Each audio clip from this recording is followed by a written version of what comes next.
सारखी सारखी तिच्यावर लक्ष ठेवून असते. कशाला दृष्ट लावतेस ग माझ्या लेकीला?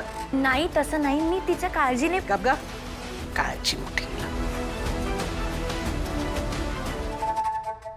म्हणजे निशित चोरून ते लाडू खात होते, पण तिला कळत का नाहीये तिच्या या परिस्थितीत तिने ते लाडू खाणं म्हणजे तिला तिच्या बाळाची काळजी नाहीये का?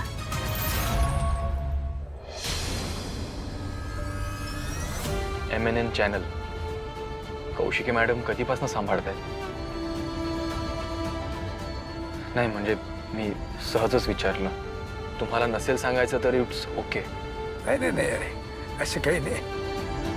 अरे उलट तू आपल्या कंपनीत एवढा इंटरेस्ट दाखवतोयस, 4 प्रश्न विचारतोस मला कौतुकच वाटलं तुझं. खरं सांगतो. नाही मी सहजच विचारलं. एवढी मोठी कंपनी एकटीने चालवणं सोपं काम नाहीये म्हणून. हो. अरे कौशिकी आहेच धाडसी. शेवटी माझ्या दादाची मुलगी आहे ती. माझा दादा म्हणजे तुझा काका, त्याने सुरू केली होती ही कंपनी. MNNला मोठं करायला लागणारे सगळे कष्ट, सगळी मेहनत दादाचीच होती. अगदी फार फार कमी अवधीमध्ये MNNला दादाने महाराष्ट्रातलं 1 नंबरचं चॅनल केलं. पण कोणाची दृष्ट लागली माहीत नाही.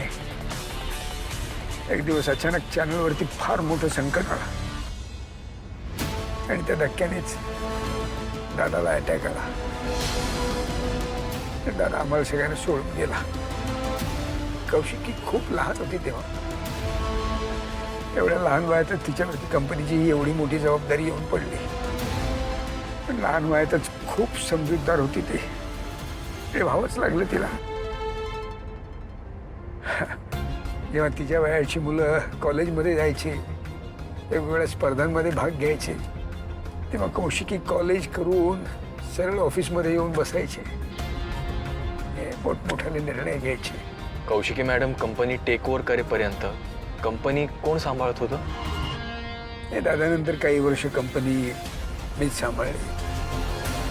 कंपनी दादा एवढी किंवा कौशिकी एवढी मोठं करणं जमलं नाही मला.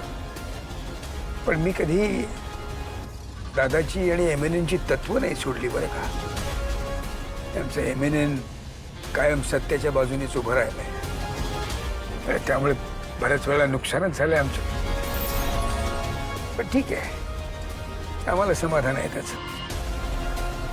कसलं नुकसान? नाही म्हणजे तुम्ही म्हणालात ना की काहीतरी नुकसान झालं होतं, तर काय झालं होतं नेमकं?